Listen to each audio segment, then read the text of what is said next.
നിങ്ങളൊരു ഐസ്ക്രീം കടയിലാണ്. ഒരുപാട് ഫ്ലേവറുകളിലുള്ള ഐസ്ക്രീംസ് അവിടെയുണ്ട്. നിങ്ങൾക്കതിൽ ഏത് ഐസ്ക്രീം എടുക്കണമെന്നുള്ള ഒരു തീരുമാനമെടുക്കാൻ ചിലപ്പോൾ കുറച്ച് സമയം എടുത്തേക്കാം. അതായത് ഞാൻ പറഞ്ഞു വന്നത്, നമ്മളുടെ ഡിസൈൻസിൽ ഒരുപാട് ഓപ്ഷൻസ് യൂസേഴ്സിന് കൊടുത്തു കഴിഞ്ഞാൽ ചിലപ്പോൾ യൂസറിനത് സെലക്ട് ചെയ്യാനായിട്ട് സമയമെടുത്തേക്കാം. അല്ലെങ്കിൽ ഒരു തീരുമാനമെടുക്കാതെ യൂസർ ആ ഒരു ആപ്ലിക്കേഷൻ ഉപേക്ഷിച്ചിട്ട് പോകാനും സാധ്യതയുണ്ട്. നമ്മളുടെ ആപ്ലിക്കേഷനോ വെബ്സൈറ്റോ നമ്മളെ മറ്റു ഡിസൈൻസോ ഒക്കെ ആയിക്കോട്ടെ, നമ്മൾ ഓപ്ഷൻസ് യൂസേഴ്സിന് ഡെലിവറി ചെയ്യുന്ന സമയത്ത് മാക്സിമം സിമ്പിൾ ആക്കാനായിട്ടാണ് ശ്രമിക്കേണ്ടത്. എല്ലാ ഓപ്ഷൻസും ഒരുമിച്ച് യൂസേഴ്സിന് നൽകേണ്ടതില്ല എന്നാണ് ഞാൻ പറഞ്ഞു വന്നത്.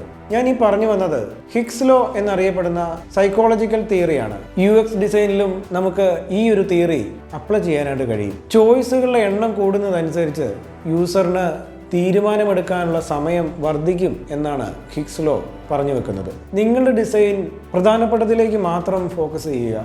ഒരു നല്ല ഡിസൈൻ എന്നുള്ളത് യൂസറിന് എല്ലാ ഓപ്ഷൻസും ഒരുമിച്ച് നൽകുക എന്നുള്ളതല്ല, വളരെ വേഗത്തിൽ യൂസറിനെ അത് സെലക്ട് ചെയ്യാൻ സഹായിക്കുക എന്നുള്ളതാണ് ഒരു നല്ല ഡിസൈൻ കൊണ്ട് ഉദ്ദേശിക്കുന്നത്. ഹിഗ്സ് ലോയ്ക്ക് ഒരു ഉദാഹരണമാണ് ഗൂഗിളിൻ്റെ സെർച്ച് ബാർ എന്നുള്ളത്.